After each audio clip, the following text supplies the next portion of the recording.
Daily star and কি প্রথম আলো, এরা বাংলাদেশের সংখ্যাগরিষ্ঠ মানুষের যে ইসলামী মূল্যবোধ, এটার বিরুদ্ধে কাজ করাটা এটা একটা দায়িত্ব হিসেবে নিয়েছে। এরা সব সময় ভারতীয় বয়ানকে তুলে ধরেছে। ওরা সব সময় আমাদের মধ্যে জাতিগত বিভেদ তৈরি করার জন্য কাজ করেছে।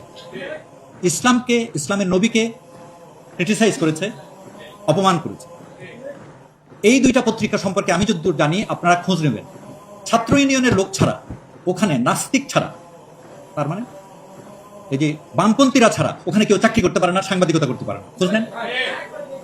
ঠিক বললে হবে না তো, আপনাকে বাইরে করতে হবে আসলে ব্যাপারটা। এই স্লোগানে আমি বিশ্বাস করি না। ঠিক ঠিক বললেন হলো না, you got to find out, our people do not no.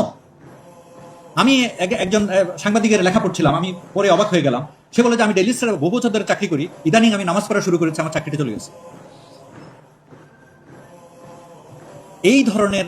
আচ্ছা, তারপর গত ফেসিস্ট আমলে ওদের কার্টুনিস্টরা একটা কার্টুনও খুঁজে পায় নাই কাউরে সমালোচনা করার। ও কার্টুনিস্ট শিশিরকে আর দেখেই না। অথচ এর আগে বিএনপি আমলে, এরশাদ আমলে প্রত্যেক দিন এদের চরিত্র হননের জন্য, এদের বদনাম করার জন্য, এদেরকে ধুলায় মিটিয়ে দেওয়ার জন্য ওরা কিভাবে কার্টুন ব্যবহার করেছে। কেন এই দলকানাগিরি? এই সব জিনিসের জন্য এই দেশের বিশাল একটা অংশ, আমাকে জিজ্ঞেস করবেন না আমি কোন দলে, বিশাল একটা অংশ মনে করে যে ওরা বিষাক্ত সর্পের মতো। এই দুইটা পত্রিকা কিভাবে চলে সেটা নিয়েও প্রশ্ন আছে।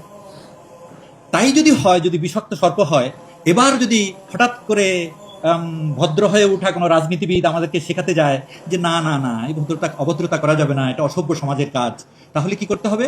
কোনো সুশীল যদি আমাকে উপদেশ দিতে আসে, কি করতে হবে? যে না, তাহলে তার মানে আমি বুঝে নিচ্ছি যে আমাদেরকে দুধ কলা দিয়ে সাপ পুষতে হবে, তাই তো? ভেবে দেখেন কি করবেন।